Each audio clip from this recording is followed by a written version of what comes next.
Neo systems ಅಂತ ಹೇಳಿ ಒಂದು ಇಂಟರ್ನೆಟ್ಟಲ್ಲಿ ಇನ್ವೆಸ್ಟ್ಮೆಂಟ್ ಮಾಡಿ ನೀವು ಇನ್ವೆಸ್ಟ್ಮೆಂಟ್ ತಾವು ಮಾಡಿದ್ರೆ ವಿತಿನ್ 1 ಮಂತಲ್ಲಿ ಅದಕ್ಕೆ ಡಬಲ್ ಕೊಡ್ತೀವಿ ಅಂತ ಹೇಳಿ ತುಂಬ ಜನ ಇಂಟರ್ನೆಟ್ಟಲ್ಲಿ ವಾಟ್ಸಪ್ ಗ್ರೂಪ್ಸ್ ಮಾಡಿ ನಿಯೋ ಸಿಸ್ಟಮ್ಸ್ ಅಂತ ಮಾಡ್ತಾ ಇದ್ರು.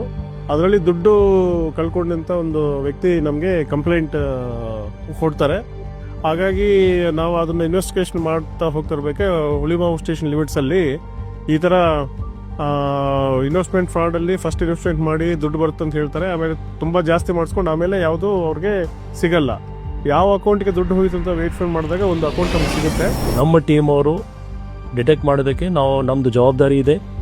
ಪ್ರತಿಯೊಂದು ಜನ, ಅದು ನಮ್ಮ ಇಲ್ಲಿ ಬ್ಯಾಂಗ್ಳೂರವರಿರಲಿ, ಕರ್ನಾಟಕದವರಿರಲಿ, ಎಲ್ಲ ಕಡೆ ನಾವು ಆದಷ್ಟು ಬೇಗ ರಿಕವರಿ ಮಾಡಿ ಕೊಡಬೇಕು. ಆ್ಯಸ್ ಆಫ್ ನಾವು ನಮ್ಮ ಟೀಮ್ ಅವರು ಒಬ್ಬ ಕಂಪ್ಲೇನೆಂಟ್ಗೆ 94 lakhs ಬ್ಯಾಂಗ್ಳೂರನ್ನು ಅವ್ರಿಗೆ ಮೋಸ ಆಗಿತ್ತು. ಅವರು ಕೂಡ ನಮ್ಮ ಒಬ್ಬ ಕಂಪ್ಲೇನೆಂಟ್, ಅವ್ರಿಗೆ 94 lakhs ಅಮೌಂಟ್ ನಾವು ವಾಪಸ್ ಕೊಡ್ತಾ ಇದ್ದೀವಿ. ಯಾಕೆಂದರೆ ಫ್ರೀಸ್ ಆಗಿ ಮತ್ತೆ ಅವರು ರಿಲೀಸ್ ಮಾಡಿಸ್ಕೊಡ್ತಾರೆ. ಅವ್ರದ್ದು ಇನ್ನೂ 2-3 ಕೋಟಿ ಹೋಗಿರ್ಬೋದಂತ ಅವರು ಕಂಪ್ಲೇಂಟ್ ಕೊಡ್ತಾರೆ. ಆದರೆ 94 lakhs ತಕ್ಷಣ ಅವ್ರಿಗೆ ವಾಪಸ್ ಹೋಗುತ್ತೆ.